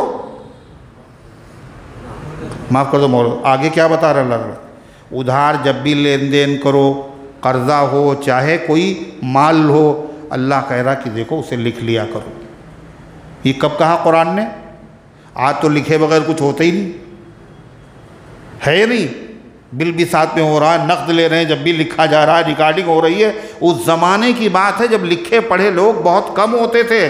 قرآن نے اس وقت مسلمانوں سے کہا کوئی بھی معاملہ تمہارا ہو تو اس میں لکھ ضرور لیا کرو۔ کیا کہہ رہا سنا؟ یا ایھا الذین آمنوا، اے ایمان والو، اذا تداینتم بدین، جب تم ادھار کا معاملہ کرو، الی اجل مسمی، تو ایک مدت مقرر ہونا چاہیے، 1 مہینے میں دیں گے، 2 مہینے میں دیں گے، اور 1 ہفتے میں دیں گے، وقت مقرر ہونا چاہیے۔ ایک چیز فاکتبوہ، اسے لکھ لیا کرو۔ وَلْيَكْتُبْ بَيْنَكُمْ كَاتِبٌ بِالْعَدْلِ، اور اگر تم خود لکھ نہیں پاتے ہو، وہ زمانہ ایسے ہی تھا، تو کاتب جو لکھنے والا ہے اس سے لکھوا لیا کرو۔ وَلْيَكْتُبْ، اور چاہیے کہ لکھ دے تمہارے درمیان لکھنے والا انصاف کے ساتھ، نہ تمہاری طرفداری کرے نہ جس کو دینا ہے اس کی طرفداری کرے۔ وَلَا يَأْبَ كَاتِبٌ أَن يَكْتُبَ كَمَا عَلَّمَهُ اللَّهُ، اور لکھنے والے سے جب کہا جائے میاں ذرا میرا کام یہ لکھ دو، تو اللہ کرے وہ انکار نہ کرے، ہم نہیں لکھیں گے، میرے پاس ٹائم نہیں ہے۔ اللہ نے اس کو یہ علم دیا ہے، لہذا اس کا فائدہ یہ ہے اللہ کے بندوں کی مدد کرے۔ لوگ صدقہ کیا سمجھتے پتہ ہے؟ کسی کو پیسہ دینا نہیں، یہ تو ہے ہی صدقہ۔ کوئی آدمی سودا اگر خرید نہیں پاتا ہے، اس کو سودا خریدوا دینا، یہ بھی صدقہ ہے۔ اور خریدوانے پہ 500 روپے اپنے بنا لینا، یہ صدقہ نہیں ہے، یہ بھی حرام و ناجائز نہیں ہے۔ لیکن کسی آدمی کا کام کر دینا، نہیں لکھنا آتا اس کا خط لکھ دینا۔ پانی لینے کے لیے آیا، پانی بھر کر کے اس کے ڈول میں ڈال دینا، یہ بھی صدقہ ہے۔ اللہ کے نبی نے فرمایا مسلمان سے مسکرا کے بات کر لینا، یہ بھی تو صدقہ ہے۔ اللہ تعالی ہم سب کو عمل کی توفیق عطا فرمائے۔ فرمایا اور نہ انکار کرے لکھنے والا لکھنے سے، کما علمہ اللہ، جیسا کہ اللہ نے اسے سکھایا ہے، فلیکتب، اس کو لکھ دینا چاہیے۔ اور اللہ فرما وہ تو لکھ رہا ہے مگر اس کو تو پتہ نہیں آپ نے کتنا لیا ہے، تو تم کو لکھوانا چاہیے، بول کر وہ لکھے گا۔ وَلْيُمْلِلْ الَّذِي عَلَيْهِ الْحَقُّ، اور لکھوا دے وہ آدمی جس پر بقایا ہے، جس پر حق ہے۔ وَلْيَتَّقِ اللَّهَ رَبَّهُ، اور اپنے رب سے، اللہ سے ڈرتا رہے، یعنی لکھوانے میں گڑبڑ ہے، 500 لکھ دیے 400۔ وَلَا يَبْخَسْ مِنْهُ شَيْئًا، اور اس میں سے بالکل کمی نہ کرے۔ فَإِنْ كَانَ الَّذِي عَلَيْهِ الْحَقُّ سَفِيهًا، اور اگر وہ آدمی جس پر بقایا ہے، حق ہے، وہ بیچارہ کمزور عقل کا ہے تو بقایا، سیدھا سادہ آدمی، اس کو شعور نہیں ہے، یا بچہ ہے وہ، یا بہت بوڑھا ہے، یا وہ گونگا ہے، یا اس کی زبان دوسری ہے، تو اللہ فرماتا اس کا جو ولی ہے، قریبی رشتہ دار ہے، یہ جو اس کا خاص آدمی ہے، وہ لکھوا دے اس کی جگہ پر۔ اللہ فرماتا وَإِنْ كَانَ الَّذِي عَلَيْهِ الْحَقُّ، اور اگر وہ شخص جس کے ذمے حق تھا، اگر وہ خفیف العقل ہو، او ضعیفاً، یا وہ کمزور ہو، او لا يستطيع ان يمل، یا وہ طاقت نہ رکھتا ہو لکھوانے کی، فَلْيُمْلِلْ وَلِيُّهُ بِالْعَدْلِ، تو اس کو لکھوا دے اس کا ولی انصاف کے ساتھ۔ اور اللہ فرماتا ایک تو لکھنے کی پابندی، دوسرے گواہ بھی بنا لیا کرو، اس لیے کہ لکھنے کے بعد گواہی میں بھی کبھی اور بات پکی ہو جاتی، لکھنے کے بعد اگر گواہی بھی ہو تو اور بات پکی ہو جاتی ہے۔ وَاسْتَشْهِدُوا شَهِيدَيْنِ مِن رِجَالِكُمْ، اور گواہ بنا لیا کرو 2 آدمیوں کو اپنے لوگوں میں سے، فَإِن لَّمْ يَكُونَا، اور اگر 2 آدمی نہ ملے تو 1 آدمی اور 2 عورتیں۔ فَإِن لَّمْ يَكُونَا رَجُلَيْنِ، اور اگر 2 معتبر آدمی نہ ہوں، فَرَجُلٌ وَامْرَأَتَانِ، تو 1 آدمی اور 2 عورتیں، ممن ترضون من الشہداء، ان گواہوں میں سے جن کی گواہی تمہیں پسند ہے، جو تمہاری نظر میں معتبر ہیں، عادل ہیں۔ اور یہ 2 عورتیں کیوں رکھیں؟ آدمی تو 2 رکھے گواہ، اور عورتوں کی اگر گواہی ہو تو 1 آدمی اور 2، یہ 2 عورتیں کیوں ہیں؟ اللہ فرماتا ان تضل احداہما فتذکر احداہما الاخری، اگر بھول جائے ان میں سے ایک تو دوسری اس کو یاد دلا دے۔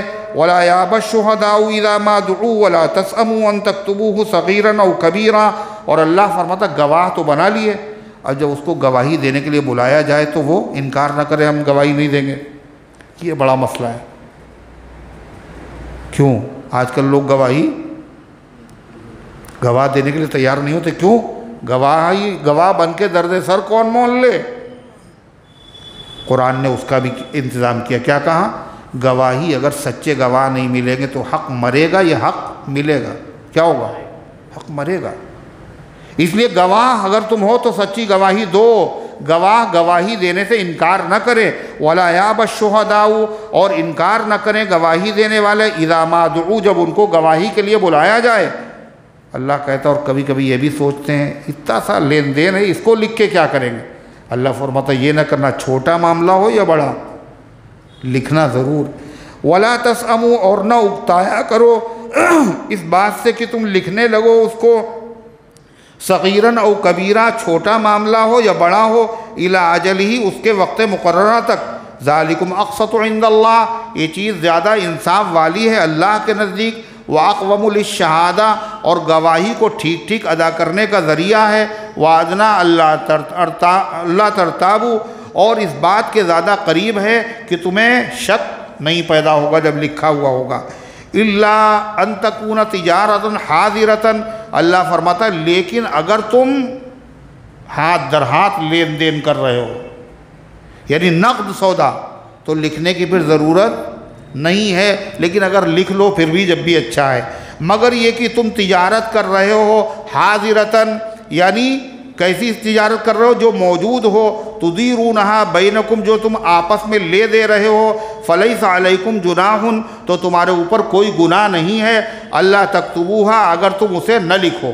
واشہدوا اذا تبایعتم ولا یضار کاتب ولا شہید، لیکن جب خرید فروخت کیا کرو تو گواہ ضرور بنا لیا کرو، کہیں یہ مکر نہ جائے کہ آپ نے بیانہ نہیں دیا تھا۔ ہوتا ہے نہیں ہوتا؟ یہ سب قرآنی ہدایات ہیں، فرض واجب نہیں ہے، مگر اللہ فرما رہا ہے اس میں تمہارا فائدہ ہے۔ اور پھر کیا کہا؟ پہلے تو گواہ سے کیا کہا؟ جب گواہ کو بلایا جائے تو گواہی دینے سے آگے کیا کہا جا رہا ہے؟ جس کی وجہ سے لوگ گواہی دینے سے بچتے ہیں اس کا انتظام۔ وَلَا يُضَارَّ كَاتِبٌ وَلَا شَهِيدٌ، اور لکھنے والے کو اور گواہی دینے والے کو ستایا نہ جائے۔ بیچارہ بن گیا گواہ، روزانہ نوکری کرتا ہے یا مزدوری کرتا ہے اور فوجداری کا مقدمہ ہے، روز کچہری میں کھڑا تاریخوں پہ تاریخیں پڑھ رہی کہ گواہ جب تم نے اسے بلایا ہے تو اس کا جو حرجہ اور خرچہ ہوا ہے اس خرچے کی بھی ذمہ داری تمہیں اٹھانا چاہیے۔ اگر ایسا ہو جائے تو لوگ گواہی دینے سے انکار نہیں کریں گے۔ تو انکار لوگ کرنے لگے تو سچے گواہ ملتے نہیں، جب سچے گواہ نہیں ملتے تو پھر کیا ہوتا ہے؟ ڈپلیکیٹ ملتے ہیں، پھر انصاف کہاں ہے؟ اسلامی عدالت میں کیا ہے؟ سچے گواہ، اور جہاں سچے گواہ ہوئے تو مقدمے میں پھر دیر نہیں لگتی ہے۔ سیدنا حضرت صدیق اکبر کا جب خلافت تھی، حضرت فاروق اعظم کیا تھے؟ قاضی تھے، تو کہتے تھے 2 مہینے گزر جاتے تھے اور ایک مقدمہ نہیں آتا تھا۔ ایسا انصاف تھا، ایسا عدل تھا، اور ایک ایک چیز وقت ہر چیز کی گواہ موجود۔ اللہ تعالیٰ نے گزارشات کو قبول فرمائے، عمل کرنے کی توفیق عطا فرمائے۔ اتنے ڈھیر سے پرچے ہیں۔ تو عربی میں کسی نے لکھا ہے ماشاءاللہ کہ آپ جو ہے ہمارے مرحوم حاجی عبدالحلیم صاحب کے لیے دعا کر دیجئے۔ ماشاءاللہ اللہ تعالیٰ حاجی عبدالحلیم صاحب کی اور ہم سب کی اور تمام مرحومین کی مغفرت فرمائے۔ اولاد کے لیے کوئی وظیفہ بتا دیجئے۔ رب هب لی من لدنک ذریۃ طیبہ انک سمیع الدعاء، 3 پارے میں یہ قرآن کی آیت ہے، حضرت مریم کی دعا ہے۔ اس کو ہر نماز کے بعد 7 مرتبہ شوہر و بیوی دونوں پڑھا کریں۔ کیا دیا ہے؟